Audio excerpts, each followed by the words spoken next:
courtroom was silent, except for the steady ticking of the clock above the judge's bench. I could feel my heartbeat pounding in my ears as I watched my former business partners smirk from across the aisle. I had trusted them, built with them, and now they were stripping everything from me. The judge adjusted his glasses and cleared his throat. In the matter of Grayson Carter versus Titan Tech Solutions, the court rules in favor of the defendants. The gavel came down like a bullet to my chest. I slumped in my chair. This was it. Everything I had worked for, gone. My company, my investments, my reputation, all swallowed up by the very people I once called friends. As I turned to leave, I locked eyes with Daniel Langston, my former best friend and now CEO of Titan Tech. He leaned in, voice dripping with mock sympathy. Tough break, Carter. Maybe next time, don't gamble what you can't afford to lose. I clenched my fists, but what could I do? I was broke, legally defeated, and humiliated in front of the industry I once dominated. 2 years earlier, I had been on top of the world. Born and raised in a small town where opportunities were scarce, I clawed my way into the tech industry with nothing but raw talent and relentless ambition. I co-founded Titan Tech Solutions with 3 college friends, Daniel Langston, Mark Patel, and Chris Emerson. We had dreams of disrupting the market, and for a while we did. Our software revolutionized data security, landing us multi-million-dollar contracts. But success breeds greed. The first sign came when Daniel suggested we cut costs by restructuring. What he really meant was pushing me out. "Grayson, you should take a step back," he had said during a board meeting, masking his intentions with a rehearsed smile. "We need someone more polished for investor relations." I had laughed it off. We were brothers in arms. I ignored the warning signs. Then came the audit. Misallocated funds, they called it. The board accused me of embezzlement, freezing my shares, and locking me out of my own company. My so-called friends testified against me, feeding lies to the media. Investors pulled out. The lawsuits drained me. Soon, I wasn't just out of job. I was drowning in debt. After the trial, I found myself back in my tiny one-bedroom apartment, the same place I had lived before Titan Tech took off. The eviction notice on the door was a final insult. I had nothing left. No money, no job, no friends.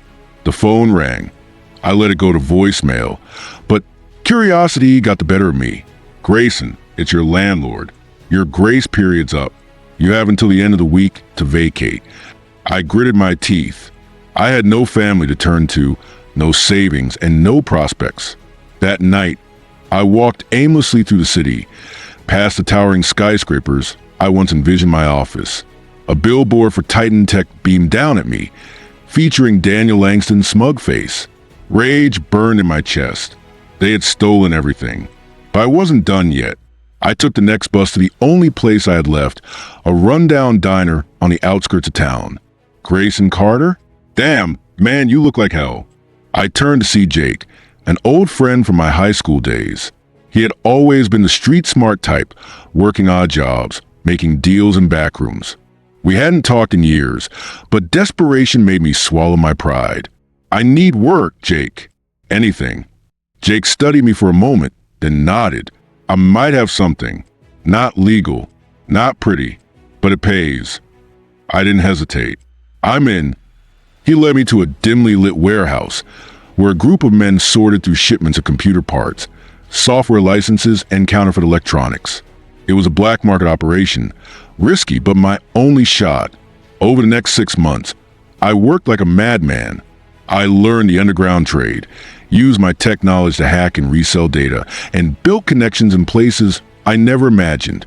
I became invisible, a ghost in the system. And then I saw my opening.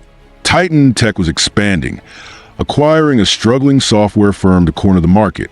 But their acquisition had a flaw, an exploitable vulnerability in their new system that only someone with my knowledge could find. I knew exactly how to use it. 1 year later, Titan Tech was on the verge of a catastrophic security breach. The media swarmed. Investors panicked. The stock plummeted. And just when Daniel Langston thought all hope was lost, an anonymous investor swooped in, offering to buy controlling shares at a rock-bottom price. That investor was me.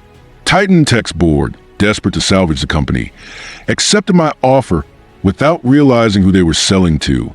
Once the ink was dry, I walked into the company's headquarters like I had never left. When Daniel saw me sitting at his desk, he turned ghost white. "This is impossible. You were finished. How did you?" I leaned back in my chair, savoring the moment. "You should have been more careful, Daniel. Never underestimate the man you betray." His face drained of color as he realized the truth. The company he had stolen from me was now mine again. But I didn't stop there. I exposed the fraudulent audits, the financial manipulations, and the shady deals that had been buried under Titan Tech's glossy image. The media feasted on the scandal.